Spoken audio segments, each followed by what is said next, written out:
Hello प्यारे साथियों, आप सभी का स्वागत है मेरे यूट्यूब चैनल पर। हमारा आज का टॉपिक है कि हम यूपीएससी की तैयारी करने के लिए दिल्ली कब जाएं। क्या हमें इंटर के बाद यूपीएससी के लिए दिल्ली जाना चाहिए? इसके लिए कुछ महत्वपूर्ण बातें हैं जो मैं आप लोगों से शेयर करना चाहता हूँ और आशा करता हूँ कि आप लोग इसे बहुत केयरफुली सुनेंगे। तो हम शुरू करते हैं। कुछ महत्वपूर्ण बातें जो हैं इस प्रकार से हैं। पहला, हमें दिल्ली जाने से पहले कम से कम अपनी मूलभूत जो आवश्यकताएं हैं एजुकेशन फील्ड में, जैसे कि एनसीईआरटी। मित्रों, एनसीईआरटी पढ़ना अनिवार्य तो नहीं है, लेकिन आप इसे पढ़िए, ठीक है। क्योंकि आप अगर बिगिनर हैं, आपका बैकग्राउंड आर्ट साइड से नहीं है, तो आप इसे ज़रूर से ज़रूर पढ़िए, क्योंकि बहुत ही सरल भाषा में दी गई है। इससे आपको सोचने और समझने की क्षमता का विकास होता है। चित्रात्मक ढंग से है, आओ करके सीखें से दिया रहता है इसमें। एनसीईआरटी में हमें मूलतः हिस्ट्री, जो कि ओल्ड और न्यू दोनों पढ़नी चाहिए, फिर जियोग्राफी, पॉलिटी, इकोनॉमिक्स और सोशियोलॉजी, समाजशास्त्र, जो मेंस का पोर्शन है। इसके अलावा आप साइंस भी पढ़ सकते हैं। आप 9th से 12th तक पढ़ सकते हैं, ठीक है। 6 से 8 तो ज़्यादा कुछ है नहीं, लेकिन अगर आप पढ़ना चाहें तो आप पढ़ सकते हैं, ठीक है। तो हम दूसरी बात करते हैं, आप अच्छे बैकग्राउंड से हों, आप फाइनेंशियली रूप से बहुत स्ट्रांग हों, क्योंकि आप दिल्ली जाने के लिए कम से कम मंथली आपको 10 से 12 हज़ार वहाँ पे खर्च करना पड़ेगा, ठीक है। ना बोलिए आपको रूम 7-8 हज़ार मिलेंगे। इसके बाद वहाँ पे रहना, खाना, लाइब्रेरी। इसके बाद वहाँ जाकर के आपको ऑनलाइन कोचिंग ज्वाइन करनी चाहिए, ऑफलाइन। तो मैं यही कहना चाहूँगा कि जब आप पहली बार दिल्ली जाते हैं कोचिंग करने के लिए, तो सबसे पहले आपको ऑफलाइन कोचिंग ज्वाइन करनी चाहिए।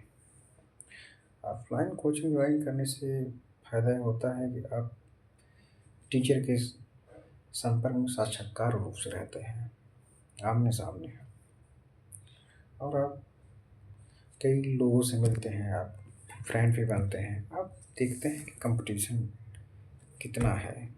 आप देखेंगे कि हमारा कंपटीशन किन बच्चों से है।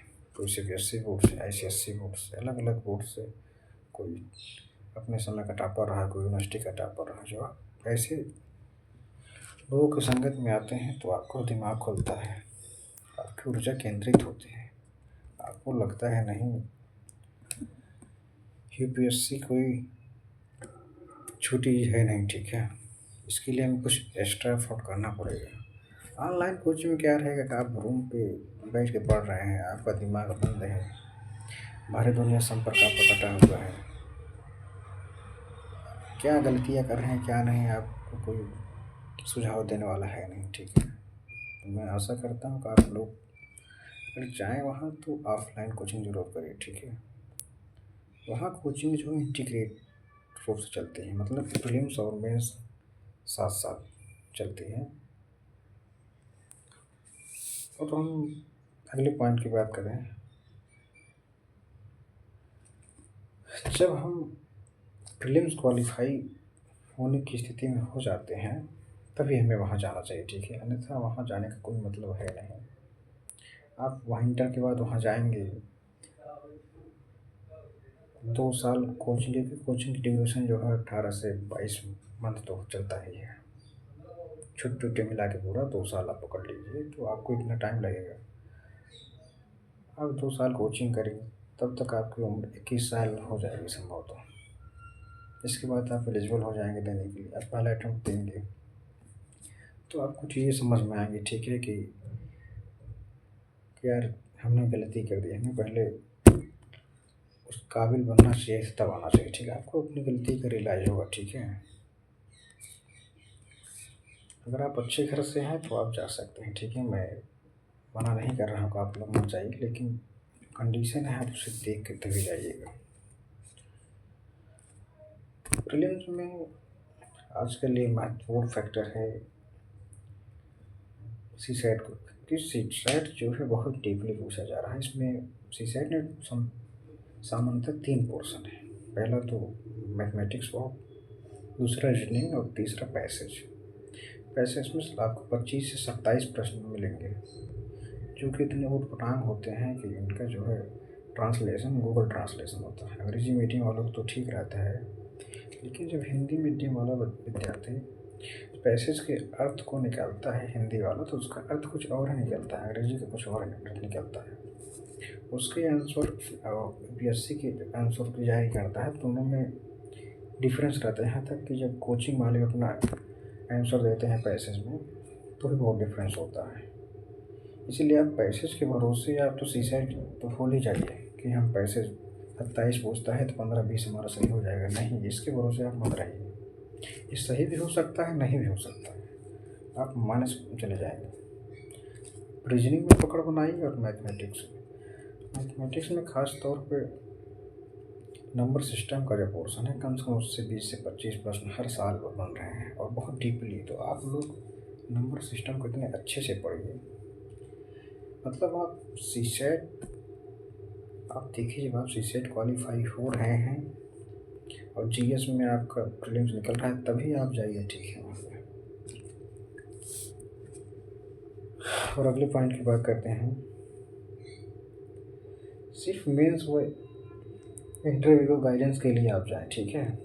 सिर्फ आप मेंस और इंटरव्यू गाइडेंस के लिए जहाँ जाइए, ठीक है, क्योंकि तब आपको ज़्यादा मज़ा आएगा। आप जब मेंस वाला पढ़ेंगे तब आपको चीज़ ज़्यादा समझ में आएगी, ठीक है। और हाँ, इसके साथ साथ आपको अंग्रेज़ी भी आपकी अच्छी होनी चाहिए, क्योंकि हिंदी मीडियम भले ही क्लास चलती है, लेकिन वहाँ पे टीचर जो है अंग्रेज़ी का प्रयोग करते हैं, ठीक है। तो आपको इतनी नॉलेज होनी चाहिए अंग्रेज़ी की।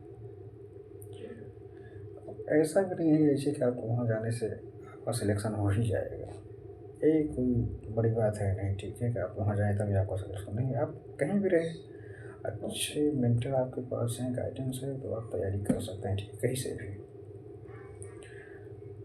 तो उसका एक बैक ट्राई है वहाँ पे कि आप मेस में खाना खाते हैं, तो आपका स्वास्थ्य इससे थोड़ा सा दिक्कत रहता है वहाँ पे, और पॉल्यूशन भी थोड़ी सी ज़्यादा है वहाँ पे। हालांकि बच्चे रह रहे हैं, ऐसी कोई बात नहीं है, आप अपनी सुविधा के अनुसार देख सकते हैं। ये बड़ा लक्ष्य है तो कुछ आपको कष्ट तो झेलने ही पड़ेंगे। अगर आपके अंदर ऊर्जा है, जुनून है, तो आप तैयारी कहीं से भी रहेंगे, लेकिन उसके लिए एक माहौल बनना बहुत ज़रूरी है मित्रों। माहौल एक ऐसी चीज़ है कि आपको बहुत ही मजबूत बनाती है।